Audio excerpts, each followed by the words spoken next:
Hi viewers, welcome to our channel the fountainer Telugu story series. Episode 16. Louis ఎయిర్కి stroke వచ్చినప్పటికీ అతను ఉద్యోగం వదిలేయడానికి సిద్ధంగా ఉంటాడు.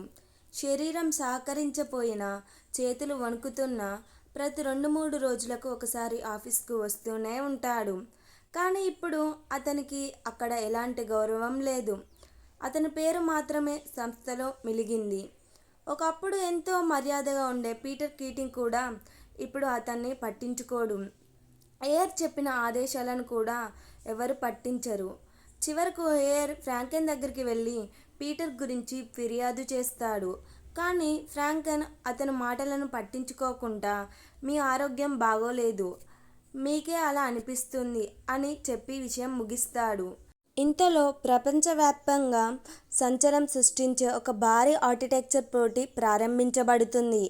బాలీవుడ్కి చెందిన కాస్మో స్లాట్నిక్ పిక్చర్స్ తమ కొత్త ప్రధాన కార్యాలయం నిర్మించేందుకు అంతర్జాతీయ పోటీ నిర్వహిస్తున్నట్లు ప్రకటిస్తుంది.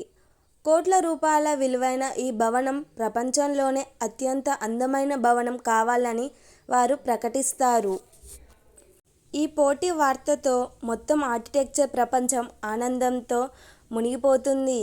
పత్రికలు, మ్యాగజైన్లు, సినిమా తారలు అందరూ ఈ పోటీ గురించే మాట్లాడుకుంటారు.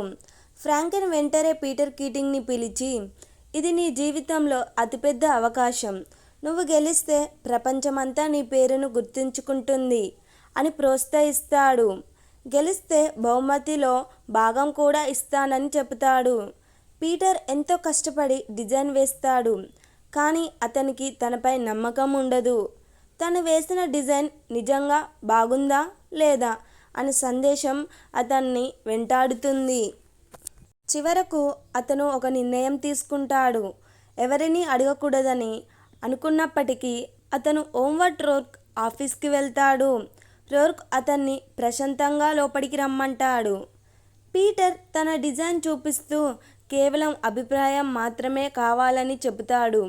డిజైన్ చూసిన వెంటనే రోర్క్ ఒక్క మాట చెబుతాడు, ఇది బాగోలేదు, నీకు అదే తెలుసు. అయినా అతని అవమానించడానికి కూడా రాత్రంతా కూర్చొని మొత్తం డిజైన్ని మార్చేస్తాడు.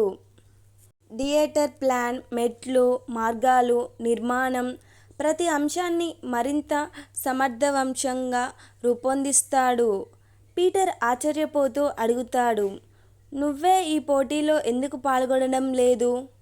దానికి రోర్క్ ప్రశాంతంగా సమాధానమిస్తాడు, పోటీల కోసం నేను డిజైన్ చేయలేను, వాళ్ళు వినాలనుకుంటున్నది నేను ఇవ్వలేను, కానీ తప్పులు కనిపిస్తే వాటిని సరిచేయగలను.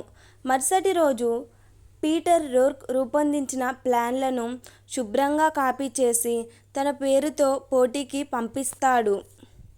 రోర్క్కి ఒక్క మాట ధన్యవాదం కూడా చెప్పడు. ఇదే సమయంలో రోర్క్ జీవితంలో పరిస్థితులు మరింత కఠినంగా మారుతాయి. నెలలు గడిచినా ఒక్క కొత్త ప్రాజెక్ట్ కూడా రాదు. ప్రతి ఉదయం ఆఫీస్ తెరిచి కస్టమర్ల కోసం ఎదురు చూస్తాడు. కానీ ఎవరూ రారు. అతని డబ్బు నెమ్మదిగా అయిపోతుంది. అయినా ప్రతి నెల మొదటి తేదీన ఆఫీస్ అద్దె మాత్రం తప్పకుండా చెల్లిస్తాడు. ఎందుకంటే కనీసం ఇంకో నెలైనా తన ఆఫీస్ తన దగ్గర ఉందనే భావన అతనికి ధైర్యం ఇస్తుంది.